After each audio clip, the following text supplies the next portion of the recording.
So what are we doing here this morning? We're talking about passion. Ooh, yeah, okay. That's why I have to make sure I disclaim this is PG. It's going to be PG tonight. Okay. So, passion. What does really passion mean? Passion means desire, lust, craving, enthusiasm. I looked up the word eagerness, ardor. There's all kinds of words for that. But if you really think about it, when you're passionate about something or for something, it means you have drive, you have motivation to achieve it, to get it, which is in essence desire or craving. And that's what I want to talk about this morning, is where does that come from, what do we do with it, and how do we distinguish the various types of desire. So I wanted to start like this. Understanding that wherever your desire goes, that's where you go. Whether it's major or minor, wherever your desire is. If you have a little desire for something, you'll make a little bit of effort to achieve it. When you have a big desire for something, you'll make a big desire to achieve it. So not only is it just about desire, let's say wanting, but every time you want something to the extent you want it, that's the energy that's awakened inside you to achieve it. So we all know people who would say, sure, I would love to win the lottery, or I would love to be better, be more successful in business, or I really want this, that, or the other thing. But then we watch them and we see they don't follow up with it. So how big could their desire be? If they don't have a big desire, they don't have the energy to achieve it. The people who have true desire, or as we would call it this morning, passion, they'll get up and they'll do everything they can and everything possible to make that happen. And so that's where we go today. And so I want to just share with you a little bit of my story, if that's okay. Growing up, because it kind of relates. Growing up, my father, I have 3 older brothers, and my father, when he got out of the service, he moved from New York to California, and he wanted to be a doctor all his life. But the various logistics of the GI Bill, and he had a family and the kids and whatever it was, so he decided he would just go to pharmacy school. It was a lot faster, and he could make a nice living. But he always wanted one of us to be a doctor. So my older brother didn't quite make it. The middle brother had a chance, didn't have enough desire, didn't make it either. The third one wasn't even trying. So it fell on my shoulders. So I remember as a kid, I'm thinking, okay, yes, I'll be a doctor. How much desire to have? Okay, it sounded good, why not? Doctor, lawyer, Indian chief, all those things.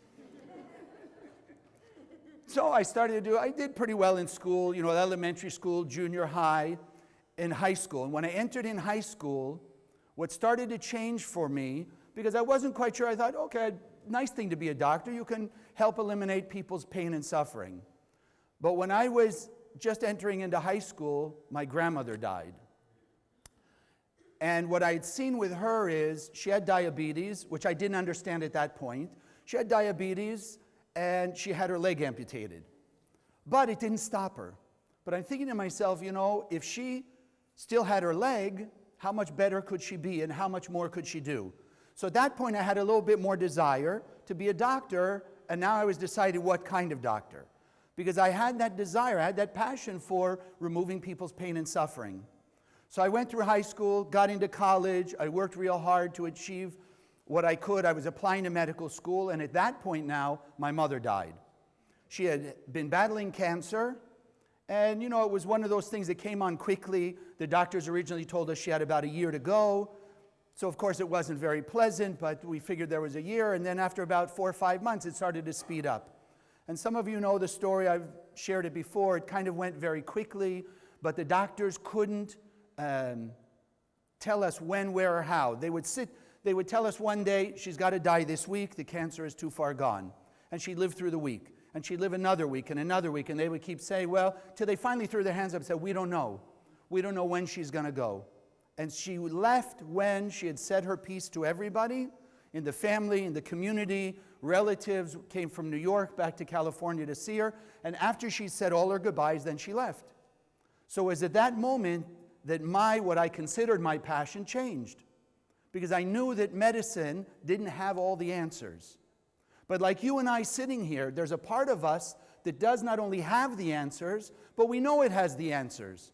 And that's why we're here on Spiritual Sunday. And that's what changed my path from being a doctor to being, let's call it a spiritual doctor, a spiritual healer. To be on this road of Kabbalah, to help people truly understand what is going on inside of us, what goes on in the world around us, and how, if there is a pure and perfect God, then we have to be pure and perfect, and the world has to have its ability to be pure and perfect. And so that's why I've been here for 30 years now, and that is my passion. As many of you know, that we're here to spread Kabbalah, because it is the universal wisdom for every human being on earth, and the Zohar, which will awaken, because I believe what the Zohar says, because I've seen the scientific proof in the Zohar. There are things written in the Zohar 2,000 years ago that science still didn't come up with yet, and some of quantum physics, the latest in science, is just proving what the Zohar has been saying for thousands of years. So I tend to believe what the Zohar says, and when it says that it has the power through the Aramaic words, that the light of the Creator shines out of those words, it can touch the heart and soul of every human being on earth, and it can awaken the depths of their soul and that perfection that exists there. And so that has become, in the last 30 years, my passion, to reach out to as many people as possible and bring the Zohar. We have a project, the Zohar Project. Bring the Zohar to every house on earth.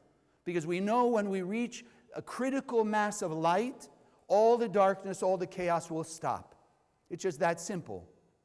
Light takes away darkness. The light of the Creator will take away all the darkness in the world. It'll take away all the hatred, the pain and suffering, the greed, the anger, etc. It will remove it. But I want us today to understand where that all comes from and why it makes it possible for what we do here to literally affect every human being on earth, and why you can have a piece of that. So if I ask you before I tell you that, I want you to decide what your passion is. Think about, what are you passionate about? What do you have a true craving, like your heart's desire that won't stop? Ask yourself that. Where does your passion lie? And realize, wherever that is, so goes all your soul's energy. Where your desire is, that's where your mind will go, that's where your heart will go, that's where your energy go. So we really have to start thinking about where our passion lies, because so often it's divided in many different ways. If you look at people out there, whether you call them extremists, radicals, or whatever, the one thing they are showing is extreme passion. So we see the power of passion. We might look at it and say, well, I wish they would turn it somewhere else or on a different focus, but at least we have to understand that even the negative things out there are being driven by people's passion for whatever they believe is their mission, is their belief, is the way they see the world. But it's passion. So our job this morning is not to take away your passion, but it's to understand where it comes from and then redirect it. And that's where I want to start. Where does passion come from? If passion is desire, where did we get it? Because you can see clearly that it is changing the world. So we have to go all the way back to what the Kabbalists call the endless world. Before the physical world existed, there was something called the metaphysical endless world. And what happened in that endless world? There's the Creator, the almighty, all-powerful Creator. And what does the Creator want for us? 100% bliss. That's it. The Creator has that power. We call it the light of the Creator, the light of God. That's the power that brings us fulfillment. That's the power that we're all seeking. Every time you're happy, you have joy, you have those moments of bliss, it's a taste of the light that the Creator gave us in the endless world. But now for the Creator to give it to us, here's the key. For the Creator to give it to us, what do we have to have? We have to have desire. If we don't have desire for the Creator's light, then the Creator could never give it to us. So what the Kabbalists teach us, every human being on earth is created as a soul whose energy, whose power, whose behavior, whose thought, whose consciousness is desire for the joy, the fulfillment, the happiness, the peace, what we call total bliss from the light of the Creator. So that's who we are. That's who we are inherently. We are desire for the fulfillment, all the blessings you could ever imagine, but sourced in the light of the Creator. Now, when we come into the physical world, here's where it gets a little dicey. We come into the physical world, and what happens? We take on a human body. And with that human body, we take on our 5 senses. And what happens when we have our 5 senses? It's something we all want, but we haven't really become to the highest level aware of what we do with it. It's called free will. Free will. How many of you would like to have your free will taken away?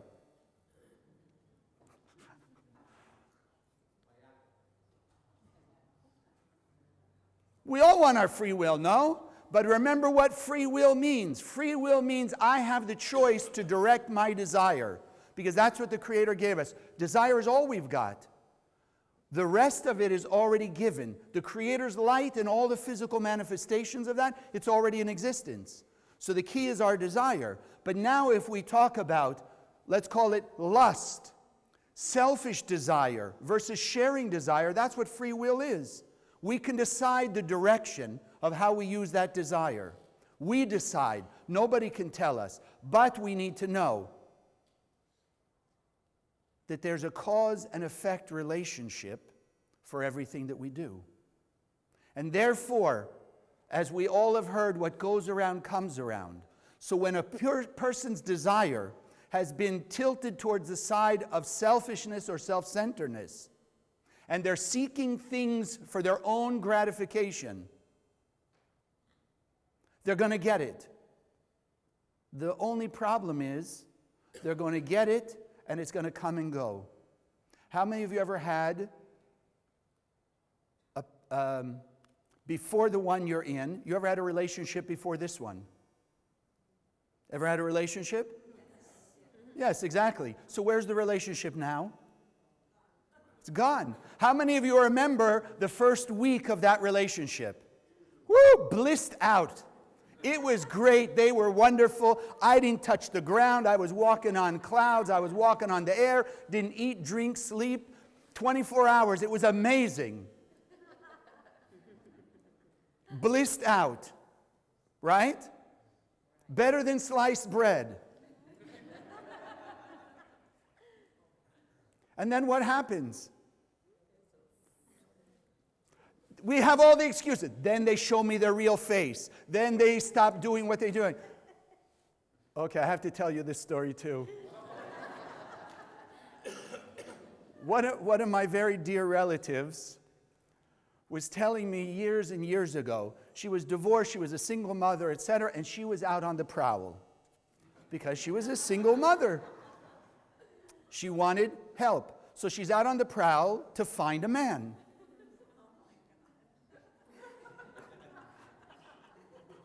I don't know who's laughing more. So she's out. So she found a man.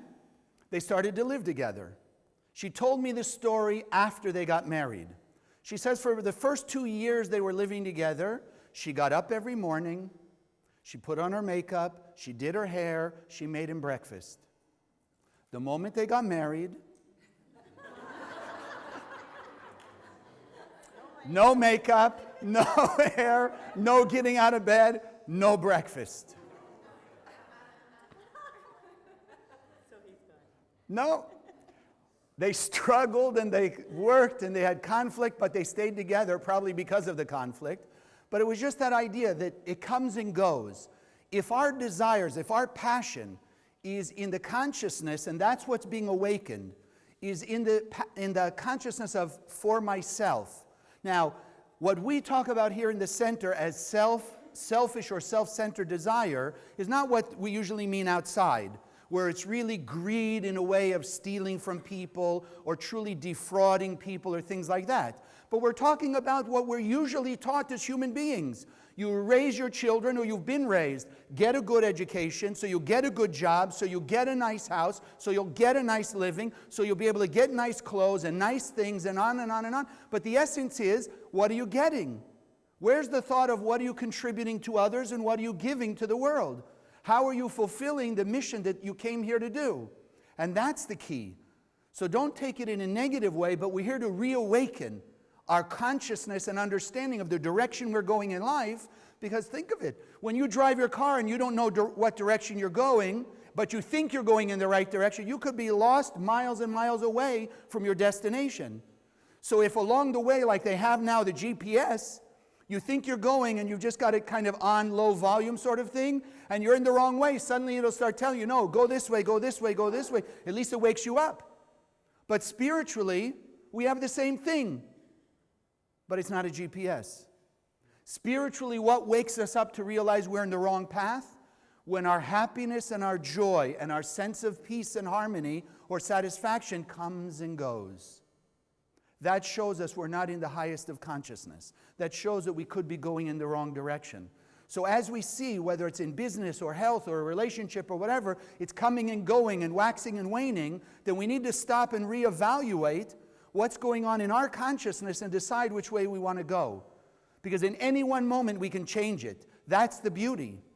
Because the Creator gave us that power, gave us that ability to decide moment to moment where we want our energy, our passion, our desire, and our soul's light to go.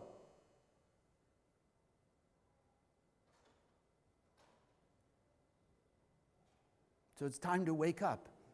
That's why we're here on Sunday morning, and that's why we get up to do this. Because we're reawakening in a new level, And those who've been with us for a while, you've already seen some changes. But until we get everything that the Creator gave us in the endless world, there's always more to go. There's another understanding. Where in my life am I off the path? Where am I thinking for the more self-centered than the more sharing?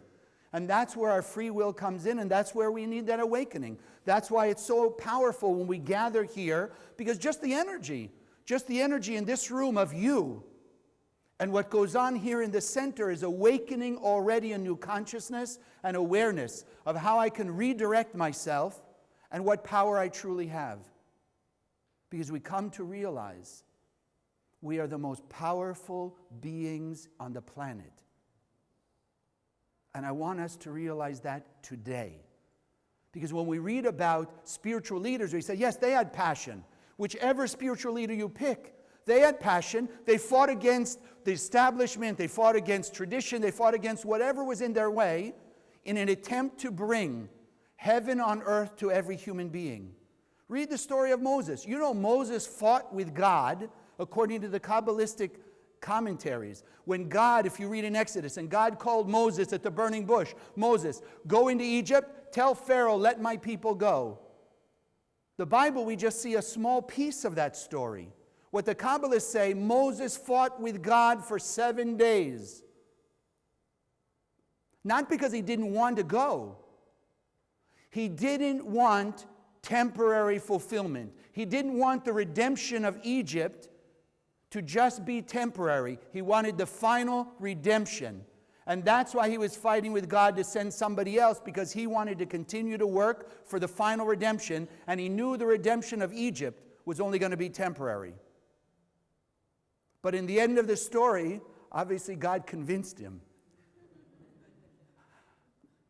And he did it, but it's only temporary. But you read the stories, Abraham and Sarah, they went around the country to bring people to the awareness of the Creator and the light inside them. Did people naysay them? Yes. Did people try and stop them? Yes. Did people make fun of them? Yes. As all the great spiritual leaders and Kabbalists throughout time, all the way down to the founder of the center, Rav Yehuda Ashlag, in 1922, they beat him up. Because why? He was bringing Kabbalah to the masses. Or that was his desire. His disciple, Rabbi Brandwein, was the same thing. He was bringing Kabbalah to the masses as he could at his time. And they did everything they could to stop him. The Rav and Karen Berg, my teachers, the current directors of the center, they've been naysayed, gossiped against, fought. Karen was physically beaten up and sent to the hospital. But their passion for spreading this wisdom never, ever, ever stopped. Because they already saw the vision. Like you and I see it, there's a part of us that does see. We can achieve heaven on earth. We can achieve that. It is possible. And we believe we are very close. But it's going to take more than those few people. And that's what I would like to awaken for you today. Because remember, we are created in the image and likeness of the Creator, which means God gave us, each and every one of us, a piece of itself. And that's why the Kabbalists say we have that same power that God has on a microscopic level. We can do it here on earth. God, yes, is all-powerful for the entire universe and beyond. But we have those same powers in our level to achieve heaven on earth, peace, total bliss. We have it. And what I was reading yesterday, and I want to share that, because it reminded me so much of what's going on today. You go to the movies today. Every other movie today is a remake of Marvel Comics or something like that. Superheroes. Some of you may remember way back, you remember George Reeves' Superman? Kind of came and went. Then there was Batman, a few things like that. But all of a sudden, like every other movie is another superhero movie, and it's a blockbuster. How come? We have to stop and think. We here ask why. Just because it's a good movie? No. Because I believe what the Kabbalists teach, what I've been seeing in the 30 years I'm in the center, as time moves on, each and every one of us are like a ticking, I don't want to say bomb. Ticking alarm clock. Thank you, okay. That moment by moment, it's getting closer and closer to the buzzer. And we are feeling it. Maybe you have that. You ever woken up 5 minutes or 10 minutes before the alarm goes off? And you look and say, okay, I have 5 more minutes. But it's like ticking. We feel it. There's a certain sense. So I believe that why these movies are continuing to be made and so popular, because we believe in our heart and soul we are also superheroes. That's what I came to realize yesterday. In reading about some of the biblical personalities, yes, they are superheroes, meaning they are superhuman. But there's not one person on earth who is also not superhuman. And that's why I want to take out of your vocabulary as I work to take out of mine. When we make a mistake or we do something foolish, we either tell people or we look in the mirror and we say to ourselves, I'm only human, what could I do? And I want to make sure you realize there is no such thing. Our true nature is divine. God is not human, yet God created us in its image and likeness, in pure absolute divinity. We have all that light that the Creator gave us, and we are superheroes in our level. We can take away pain and suffering. We can take away ailment. We can take away greed. We can take away selfishness. All we have to do is wield, like the superheroes wield their power. Whatever their power may be, they wield it to fight evil, to fight the bad guys, and to bring peace and harmony to the world. Well, you and I have that power. We have the power of the endless light of the Creator. But it's up to us to realize that we decide how we're directing it, where are we using it, or how we are limiting it, and not allowing it to come out. But just the same way we would wish that a Superman or some of these people, the X-Men, were real and they could come here and fight all that we perceive as bad and evil.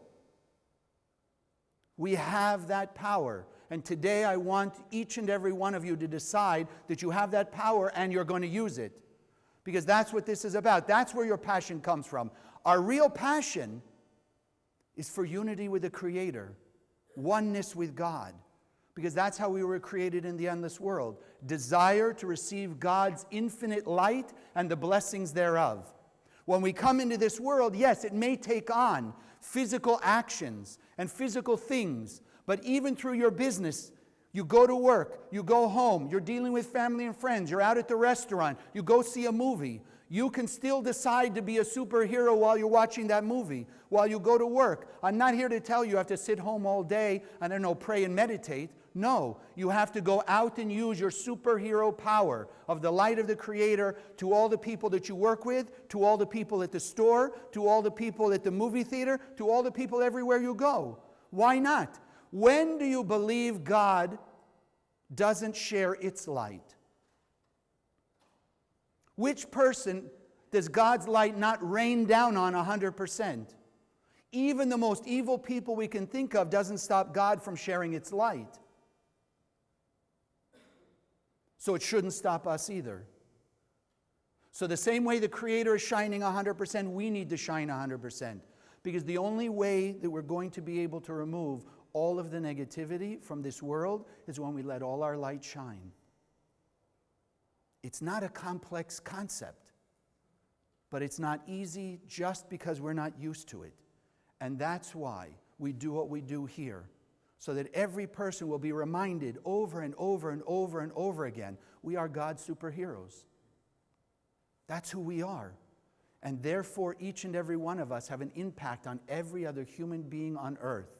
And as enough of us gather together, and we have that consciousness as we do on Sundays, as we're about to do here in a few minutes, a meditation to send light and peace and blessing to every human being on earth, as enough of us gather as we are coming into our superhuman beingness, then we can change the planet. Think about it. Superhero, you remember Superman? Because I know a lot of you, I can already hear the voices. We always have that one nagging voice that gives us free will that's the naysayer. Well, not you. You don't have enough power. You don't have this. You're not wealthy. You're not in a position of power. You don't know all the, the politicians. You don't know this one, that one. Don't believe it. Don't believe it. Clark Kent didn't look like Superman. He had on a suit and tie, or he had on his regular clothes or whatever. But to become Superman, what did he do? He took off the disguise and allowed what was really there to come out. You and I have those disguises, and the sad part is we believe them. We have to stop believing them and it's like Clark Kent had amnesia. He forgot he was Superman. So we've forgotten that we are also superheroes. Take off your disguise. So we all have. Until we are absolutely perfect, we're going to have some kind of anger, jealousy, greed, ego, fear, whatever it may be. Guilt, shame, intolerance, insensitivity. We will. The thing is to remember that's not the real me. That's my disguise. That's the clothes that I've allowed myself to believe.